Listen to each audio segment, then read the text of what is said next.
Bismillahirrahmanirrahim. Assalamualaikum warahmatullahi wabarakatuh. Sampurasun.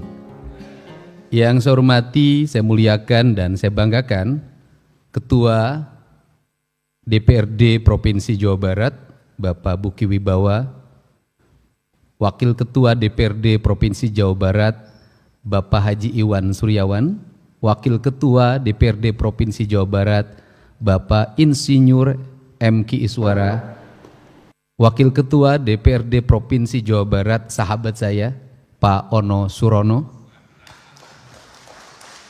Kangen lama tidak ketemu. Para anggota DPRD Provinsi Jawa Barat, para ketua komisi, ketua praksi, para ketua badan anggaran, ketua badan musyawarah, Forum Pimpinan Daerah Provinsi Jawa Barat, saya ucapkan terima kasih yang mewakili Polda Jabar, Saudara Sekretaris Daerah, kemudian juga seluruh hadirin para undangan, tokoh masyarakat, tokoh ulama yang hadir pada kesempatan siang hari ini. Yang pertama, saya sampaikan rasa bahagia senior saya di Partai Gerindra hari ini menjadi doktor dan jenderal. Sebuah kualifikasi yang luar biasa di usia yang tidak muda lagi tetapi masih memiliki semangat muda. Kalau sudah jadi doktor berarti harus sering mondok di kantor. Kemudian hari ini juga kita menyampaikan rasa duka atas meninggalnya 3 orang warga Kabupaten Garut pada peristiwa hari Jumat kemarin dan 2 orang warga Kota Cimahi rumahnya terkena longsor. Dan saya sampaikan di Jawa Barat ini hampir dalam setiap minggu selalu terjadi rumah longsor. Ini adalah bahan evaluasi kita. Ada 2 hal yang terjadi di sana. Yang pertama rusaknya hutan, yang kedua tata bangunan yang sudah semakin tidak terkelola dan tidak memperhitungkan prinsip-prinsip tata kelola lingkungan. Ini adalah bagian dari upaya kita segera menyempurnakan langkah-langkah kita dalam RPJMD. Pertama saya mengucapkan terima kasih pada Pansus RPJMD tahun 2025-2029 atas kinerja yang dilakukan sehingga kita bisa melihat sebuah arah berpikir pembangunan 5 tahun ke depan. Dengan orientasi kita pada hari ini adalah 2 hal. 1, lembur diurus, 2, kota ditata. Lembur diurus, kota ditata adalah bagian dari upaya kita untuk menyelesaikan problematika pedesaan dan perkotaan. Problematika pedesaan dan perkotaan adalah disparitas antara pedesaan dan perkotaan. Disparitas pedesaan dan perkotaan juga memiliki implikasi yang cukup luas, yaitu disparitas antara utara dan selatan. Pertama, arah ke depan yang harus kita bangun adalah ketika kita bicara persoalan lembur diurus kota ditata, artinya kita melakukan penataan desa, maka saya sangat menyepakati untuk segera kita bersama-sama membahas perda tentang standarisasi pedesaan. Kenapa? Karena dalam standarisasi pedesaan itu perlu dilakukan mengingat desa hari ini ada desa yang berpenduduk sangat kecil, mungkin kisaran 2.000 atau 3.000. Ada desa yang berpenduduk sangat besar, mencapai angka 150.000 sampai 170.000. Ke depan harus segera dibuat rasionalisasi. Dalam desa ini juga kita harus 1, membuat rasionalisasi desa. Berapa batasan minimal sebuah desa penduduknya? Yang kedua, berapa batasan maksimal penduduk sebuah desa? Agar apa? Agar melahirkan arah kebijakan fiskal yang memadai. Yang kedua, dalam penduduk pedesaan yang sangat kompleks ini ada 2 lagi yang dilakukan. Mana yang masih pantas menjadi desa dan mana yang harus segera berubah menjadi kelurahan. Karena di beberapa wilayah industri di Jawa Barat, kehidupan masyarakatnya sudah perkotaan, perilaku hidupnya sudah urban, tapi statusnya masih desa.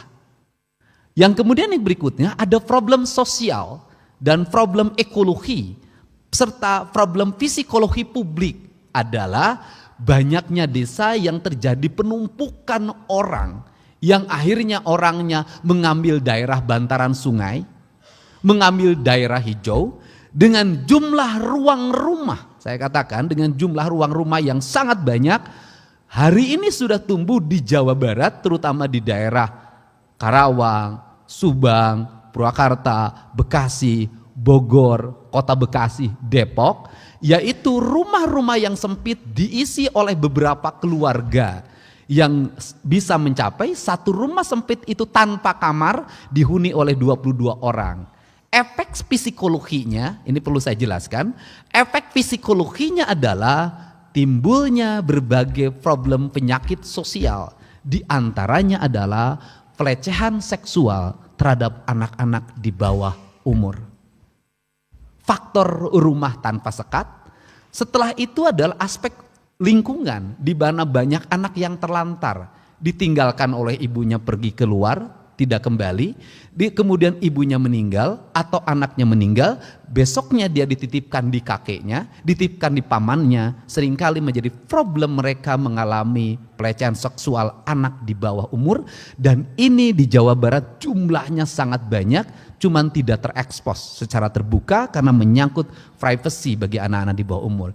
Problem ini harus diselesaikan baik dari sisi ekologi maupun psikologi maupun dari sisi tata ruang. Dan di sini kita mengalami problem tentang tata ruang. Mohon maaf, tata ruang yang kita sahkan pada tahun 2022 telah menghilangkan kawasan hijau seluas 1,2 juta hektar. Dan itu menjadi temuan dari Kementerian Lingkungan Hidup dan langsung disampaikan pada saya. Kemudian perubahan itu paling banyak terjadi di mana? Perubahan itu terjadi paling banyak adalah di Bekasi, di Kabupaten Bogor.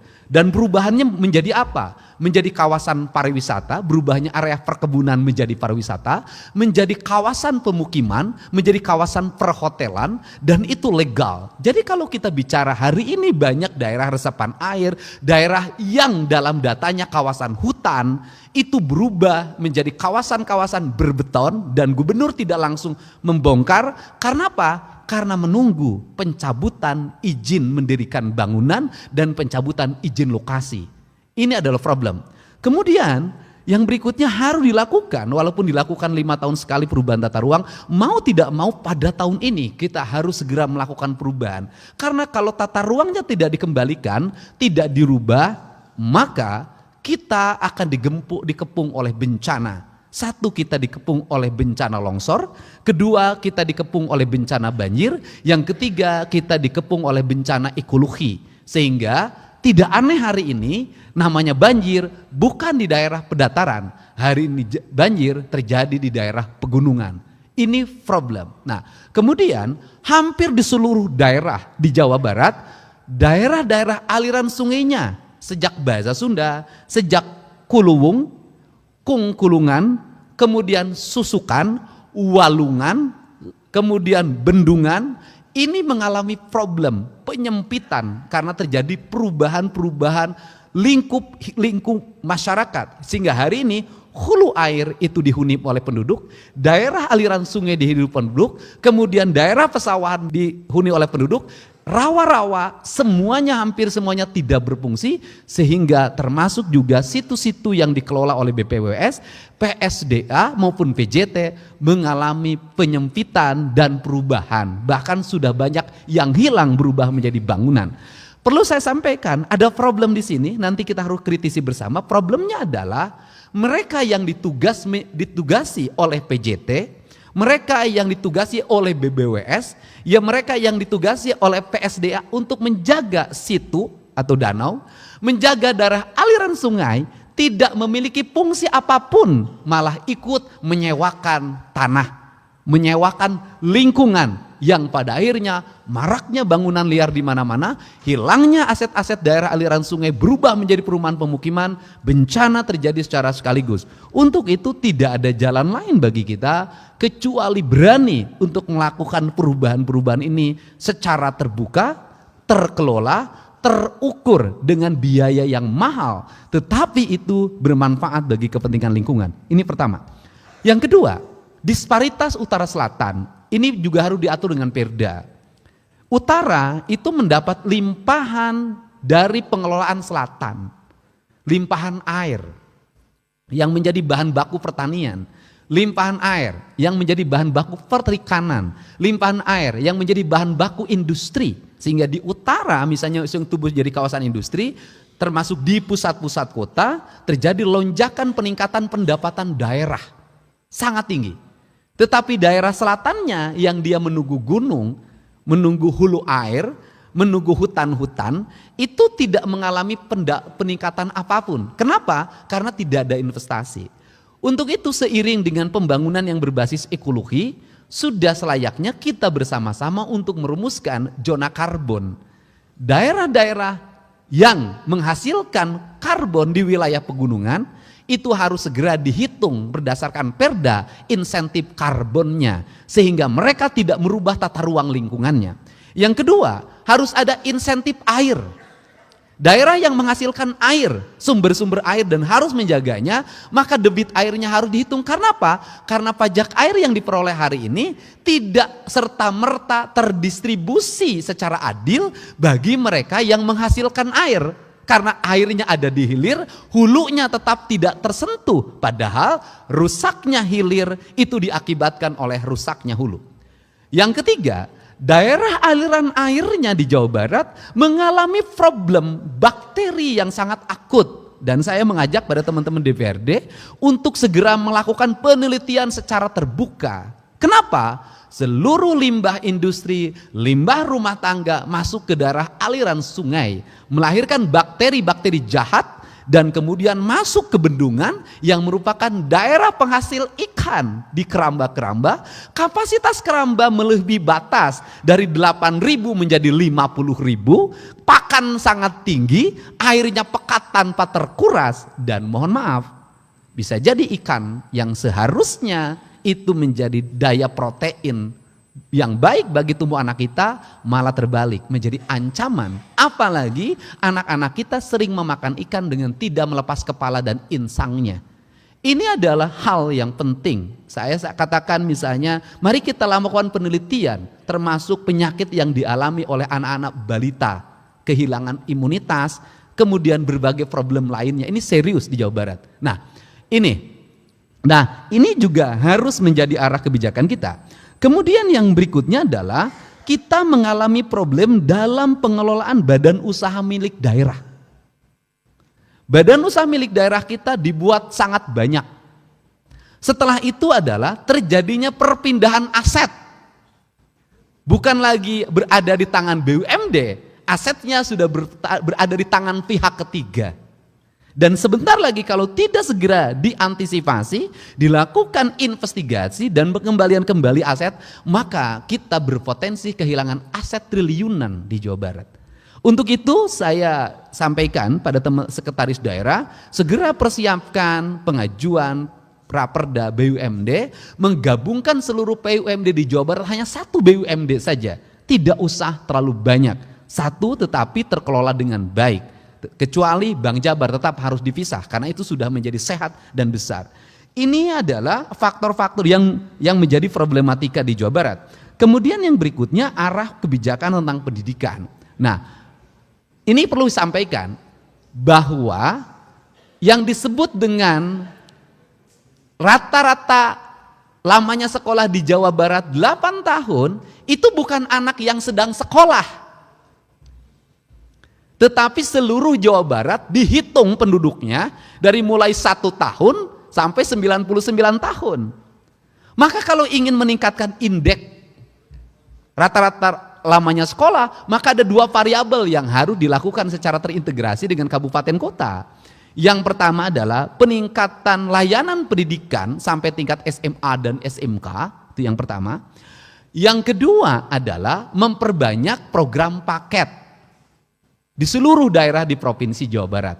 Dengan itu maka lamanya sekolah akan meningkat. Pemahaman rakyat hari ini termasuk pemahaman saya selama ini, lamanya di sekolah diukur berdasarkan survei orang yang sedang sekolah.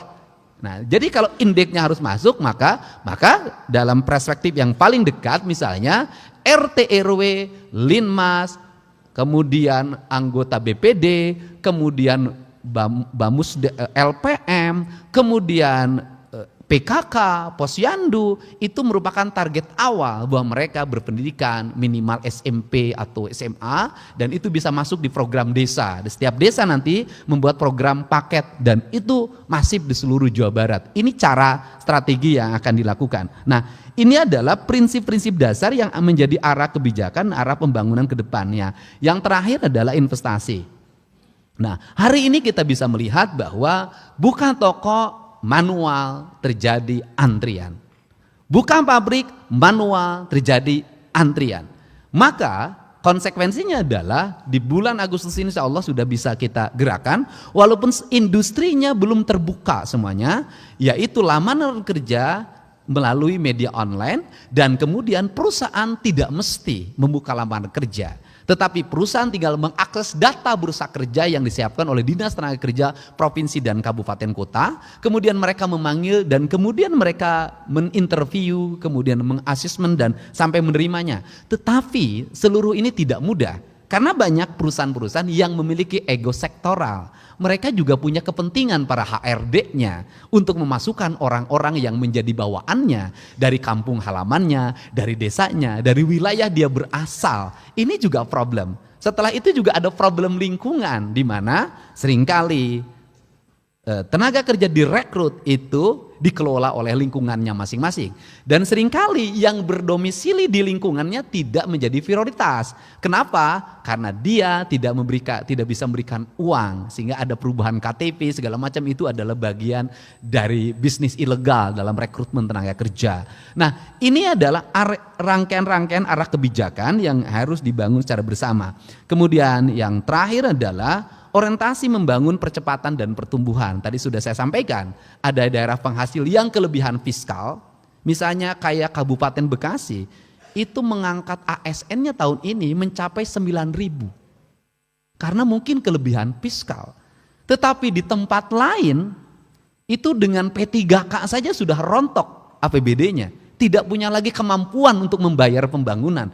Nah, tetapi tidak boleh di tempat ini didorong menjadi industri. Yang harus dilakukan oleh saya tadi adalah membangun rasa adil lewat peraturan daerah atau awalnya Pergub yang mengatur tentang jasa pengelolaan air, jasa karbon, dan berbagai lainnya. Sehingga nanti orang yang di daerah gunung dia tetap mendapat stimulus dan bahagia sebagai orang gunung, orang yang di daerah pesawahan menjadi bahagia daerah pesawahan. Yang terakhir adalah persoalan kepemilikan rumah. Dan ini problem.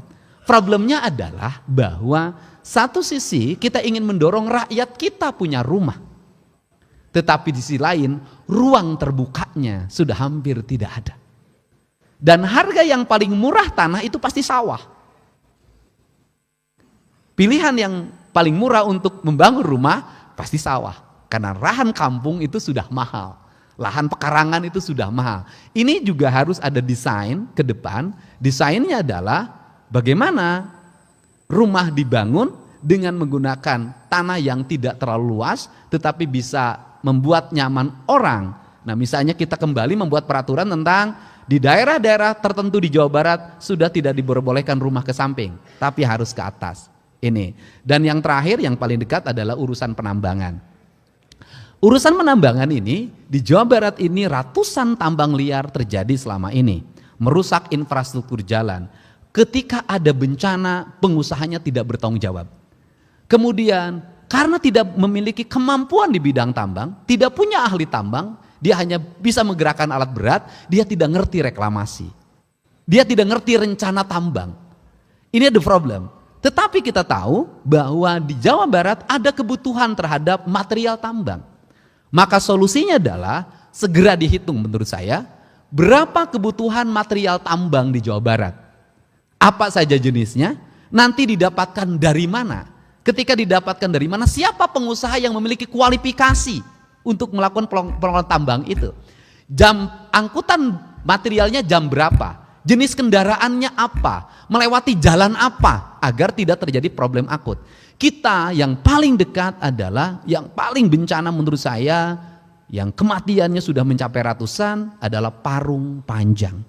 Bagaimana parung panjang itu dikupas, menimbulkan kerusakan lingkungan yang luar biasa, meninggalnya di data lebih dari 100 orang, dalam setiap waktu selalu orang meninggal terlindas truk. Kemudian setelah itu diperlukan investasi besar dari pemerintah provinsi yang lebih dari 1 triliun. Tetapi siapa yang menikmati dampak dari tambang itu? Daerah-daerah yang mengalami pertumbuhan pembangunan perkotaan yang dekat Bogor.